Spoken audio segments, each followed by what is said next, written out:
먼저 아동의 규칙성 능력에 대해 알아보겠습니다. 규칙성 또는 패턴이라고 우리가 말을 하는데요. 사물 간의 관계를 파악하는 것이에요. 그래서 수학의 학문 체계에서는 대수학 분야에 해당합니다.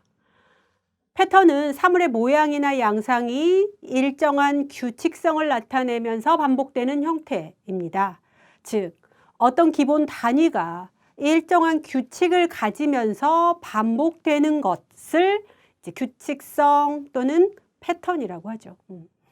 어떤 기본 단위가 일정한 규칙을 가지고 있으면서 계속 반복되는 것, 규칙성, 패턴이라고 언급합니다.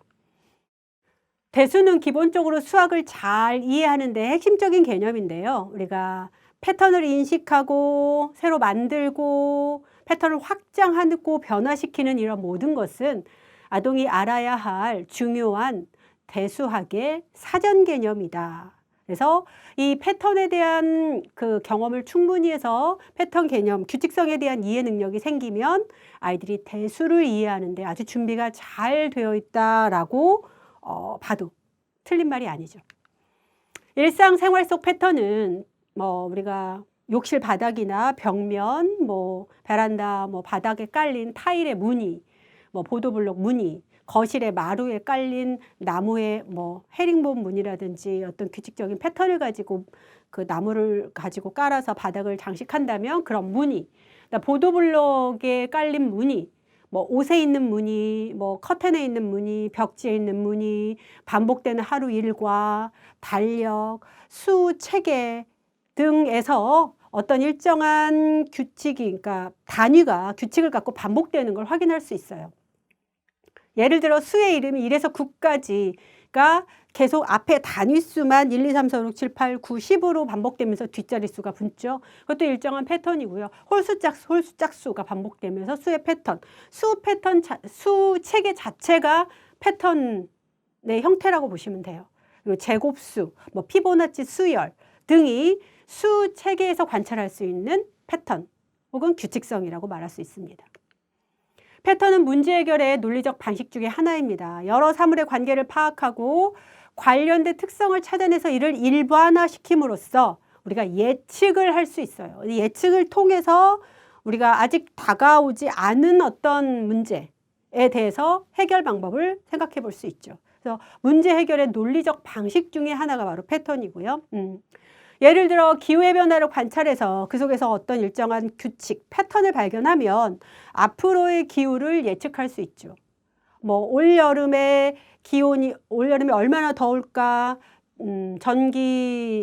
전력 소비량은 얼마일까, 에어컨 수요량은 얼마일까, 이런 것들을 예측을 해서 작년부터 밑으로 내려서 한 10년 전 것까지 예측을 해보고, 최근 건 작년 여름, 한여름에 날씨 패턴을 살펴보고 수요를 예측해서 공장에서 여름 성수기 제품들을 만든다든지 하는 것들이 굉장히 중요한 논리적인 문제 해결 중에 하나죠. 패턴에 대한 이해는 여러 현상의 규칙성을 파악함으로써 일상생활에서 예측, 아직 오지 않은 일에 대해서, 가까운 미래에 대해서 예측을 할 수 있는 예측 감각력을 발달시켜요. 예. 그래서 문제를 좀 더 효율적으로 해결할 수 있고, 그 다음에 패턴은 함수와 그 다음에 대수학의 기초가 되고, 또 성인이 되었을 때 미래의 경제 동향이나 패션의 흐름 같은 걸 파악을 해서 내가 패션 리더가 될 수도 있고, 미래의 경제 동향을 파악해서 주식 투자를 하거나 재테크를 할 수 있는데 도움이 될 수 있는 이런 모든 것들에 우리 삶에 굉장히 중요한 분야죠. 패턴은 수학계 기초 능력뿐만 아니라 일상생활이거나 모든 현대를 살아가는 사람들에게 굉장히 미래를 예측하고 흐름을 파악하는데 아주 중요한 정보를 제공해주는 영역이라고 볼 수 있습니다. 규칙성에 대한 인식은 아주 일찍부터 시작이 돼요. 영아기부터 시작이 되는데 7개월쯤 된 영아도 시각 패턴, 청각 패턴에 대한 반응이 서로 다르다라고 해요. 예. 시각 패턴과 청각 패턴에 대해서 규칙성을 파악할 수 있는 게 이 눈 깜빡임이나 쳐다보는 그 정도, 그러니까 집중하는 그 시간에 따라서 다르게 보인다고 하거든요. 구분할 수 있다는 거죠. 반응할 수 있다는 거. 피아제도 같은 말을 했는데요.